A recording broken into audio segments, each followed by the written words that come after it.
लगता है कि कैंसर क्या होता है।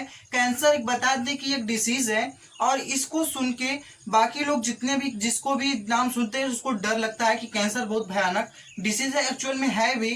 तो हम बता दें, अगर किसी भी पर्सन या फिर जितने भी ह्यूमन है, जितने भी मनुष्य हैं, चाहे वो महिला हो या फिर पुरुष हो, कि अगर किसी भी डिसीज के बारे में, अगर सारे डिसीज जितने भी होते हैं, चाहे कोई भी डिसीज हो, अगर सबके बारे में अगर जानता है कि कैसे होता है, क्या इनके सिम्टम्स होते हैं, इनकी क्या ट्रीटमेंट है, अगर उसकी भली भांति उस के बारे में परिचित है, तो उसे ज्यादा प्रॉब्लम क्रिएट नहीं होगी, क्योंकि ऑलरेडी वो जानता है कैसे होते हैं। ठीक है, तो इसलिए हमें हर डिसीज के बारे में जानकारी रखना थोड़ा बहुत जरूरी है, क्योंकि आपको थोड़ा सा कंफर्ट फील होगा, यानी डिस्कम्फर्ट नहीं होगा, आप सुटेबल रहेंगे, आपका ब्लड प्रेशर मेंटेन रहेगा, क्योंकि आपको पता रहेगा कि एक्चुअली हमारे बॉडी में ये प्रॉब्लम है। तो आज हम लोग बात करेंगे कैंसर के ऊपर कि एक्चुअल में कैंसर कैसे होता है। तो हमारा जो बॉडी है, हमारे बॉडी में ही कैंसर होता है।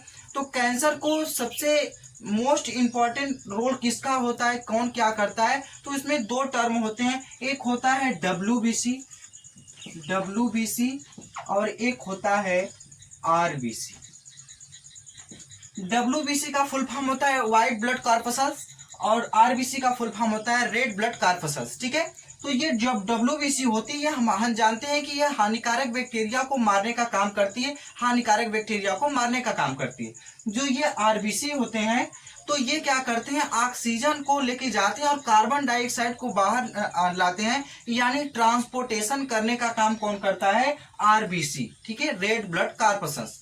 तो ये जितने भी हम जानते हैं कि हमारे जो बॉडी है वो सेल से ही मिलकर बनी, और कैंसर का निर्माण ही सेल से ही होता है। ठीक है, तो जानेंगे कि हमारे जैसे मान लेते हैं, सपोज दैट मानते हैं कि एक कोई मेल है, यहाँ कोई मेल है, यहाँ एक, और इधर फीमेल है। क्या है, फीमेल है। इसके अंदर क्रोमोसोम्स पाए जाते हैं 46, और इसके अंदर भी पाए जाते हैं 46 यानी 46। लेकिन रिप्रोडक्शन की प्रक्रिया में 23 और 23 ही जाते हैं एक बच्चे में, क्योंकि ये दोनों आपस में मिलेंगे तो 46 होंगे, यानी 46 एक ह्यूमन के अंदर 46 क्रोमोसोम पाए जाते हैं। तो जैसे ही क्या होता है कि इसके स्पर्म जाते हैं इसके अंदर, और इधर ओवम्स आता है। ठीक है, तो ये आपस में मिलते हैं तो जाइगोट का निर्माण होता है, यानी युग्मनज का निर्माण होता है। युग्मनज के बाद भ्रूण का निर्माण होता है। मान लेते हैं इसके बाद भ्रूण का निर्माण हुआ, और भ्रूण क्या है, एक सेल से ही है, वो सेल है। देखते हो जब ये बच्चा होता है, बिल्कुल सेल से छोटा सेल्स, अब उसके अंदर यूटेरस में फीमेल के गया, तो अब धीरे धीरे 9 महीने के अंदर इतना डिवीजन, इतना सेल का ग्रोथ होता है। बहुत सारे हम जानते हैं कि एक दिन में लाखों सेल्स का निर्माण होता है और लाखों सेल्स डेथ होती हैं। ठीक है, तो यानी उस एक सेल्स में कितना डिवीजन होगा, कितना विभाजन होगा, और कितनी ग्रोथ होंगी, कितनी डेथ होंगी।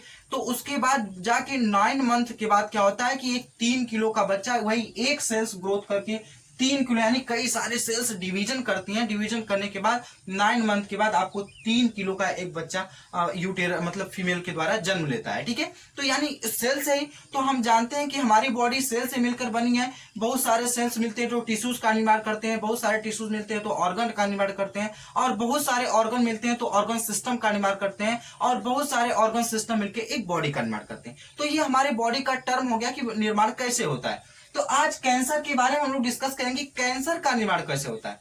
क्योंकि जैसे कोई ये बच्चा है, मान लेते हैं कोई बच्चा का ये सेल्स है, तो उसके अंदर बहुत सारे सेल्स बनती हैं, बहुत सारे सेल्स बनती हैं। तो अब क्या होंगे कि कुछ ऐसी सेल्स होती हैं जो खराब होती हैं। हम जानते हैं कि जो हमारी आरबीसी होती है, वो पूरी तरीके से क्या होता है कि जैसे ही कुछ खराब सेल्स बनी, जो आरबीसी होता है तो ट्रांसपोर्टेशन करेगी, यानी ऑक्सीजन को ले जाएगी, कार्बन डाइऑक्साइड को बाहर लाएगी, इसका काम रहेगा। लेकिन जो डब्ल्यूबीसी होता है, डब्ल्यूबीसी व्हाइट ब्लड कॉर्पसल्स जो होते हैं, ये हमारे बॉडी को स्ट्रांग रखते हैं। हानिकारक बैक्टीरिया और जो भी बॉडी के अंदर प्रॉब्लम क्रिएट होती है, उसको हानिकारक बैक्टीरिया को मार के खाने की ज्यादा इनकी रिस्पॉन्सिबिलिटी बनती है। तो जैसे ही एक मान लेते हैं कोई यहाँ एक खराब सेल्स बन गई, ये बिल्कुल खराब है, और इसके अंदर जाहिर सी बात है अगर खराब सेल्स होगी उसका कलर भी चेंज रहेगा। ठीक है, मान लेते हैं इसके अंदर कुछ कलर चेंजेस आ गए और ये सही सेल्स बनी। अगर खराब सेल्स बनी तो डब्ल्यूबीसी अगर बॉडी में स्ट्रांग है, तब क्या होता है कि तब तो उसको जाके मार के उसको खा जाएगा। लेकिन किसी वजह से डब्ल्यूबीसी की कमी है, डब्ल्यूबीसी पूरी तरीके से अच्छा काम नहीं कर रहा है, नहीं बॉडी में पूरा उसका सिस्टम, इम्यून सिस्टम स्ट्रांग नहीं है और इनकी कमी है, तो अब क्या करेंगी, किसी वजह से इनकी संख्या अब ज्यादा होने लगी। यानी अगर नहीं, सही बात है कि अगर कोई खराब चीज है जब तक उसको दूर नहीं करेंगे, अगर हटाएंगे नहीं तब तक वो और चीजों को प्रॉब्लम क्रिएट करेगा।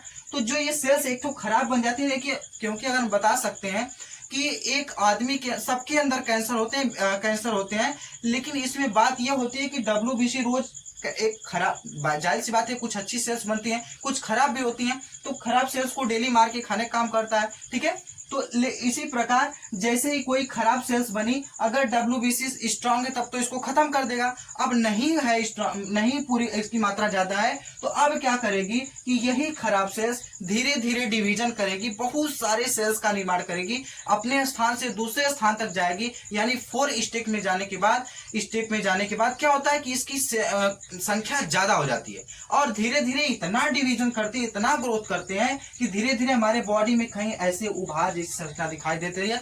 उसके बाद तब उसको हम बोलते हैं कि कैंसर का निर्माण होता है। कैंसर में एक्चुअल में क्या होती है, अनवांटेड सेल का ग्रोथ होता है, उसके कारण कैंसर का निर्माण हो जाता है। ठीक है, तो इसके कारण ही सेल्स का निर्माण होता है। जो WBC और RBC होते हैं, यानी WBC जैसे कुछ ऐसे भी पेशेंट होते होंगे जो बिना दवा लिए भी ठीक हो जाते हैं, है ना। तो क्या होता है, क्योंकि उनका WBC बिल्कुल स्ट्रांग है, इम्यून सिस्टम स्ट्रांग है, इसलिए कोई भी बैक्टीरिया वायरस उनके ऊपर एक्ट नहीं कर रहा है, बिल्कुल सही हो जा रहे हैं। तो ठीक है, तो इसके वजह से जो WBC होता है हमारे बॉडी को, इम्यून सिस्टम को बहुत सुरक्षा प्रदान करता है, हानिकारक बैक्टीरिया वायरस से लड़ने का काम करता है।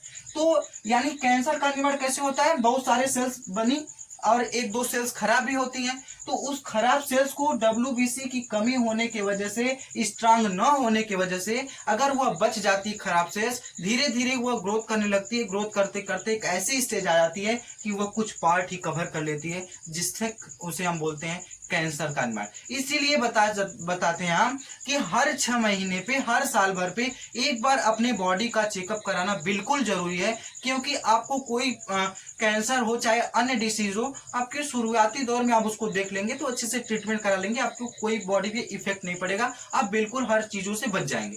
लेकिन अब क्या होते हैं, कुछ पेशेंट ऐसे होते हैं, कुछ लोग क्या, बहुत से लोग ऐसे हैं, 99% है कि अगर वह ग्रसित होते हैं तभी हॉस्पिटल या फिर चेकअप करवाने के लिए जाते हैं, अन्यथा वह जाते ही नहीं। लेकिन हर महीने पे उन्हें कराना चाहिए, क्योंकि बॉडी है भाई, कोई जरूरी नहीं है कि मशीन तो है नहीं कि आप बिल्कुल, मशीन भी बिगड़ जाती है तो बॉडी तो वो भी है, तो कोई ना कोई प्रॉब्लम हो सकती है। इसलिए हर महीने, हर 6 महीने पे या फिर साल भर पे एक बार बॉडी का पूरा चेकअप कराना जरूरी होता है। कैंसर को अगर पता करना होता है, जब CT स्कैन होता है, तब CT स्कैन में मशीन बता देती है कि ये कैंसर शुरुआती दौर पे कैसा रहा, कहाँ था, कहाँ निर्माण हुआ और कहाँ जाके ज्यादा प्रॉब्लम्स किया है, तो उसके बारे में CT स्कैन के माध्यम से पता लगाया जा सकता है। ठीक है, तो इसी वजह से कैंसर का निर्माण होता है। इसीलिए बोलते हैं कि बॉडी का चेकअप कराना बिल्कुल जरूरी है।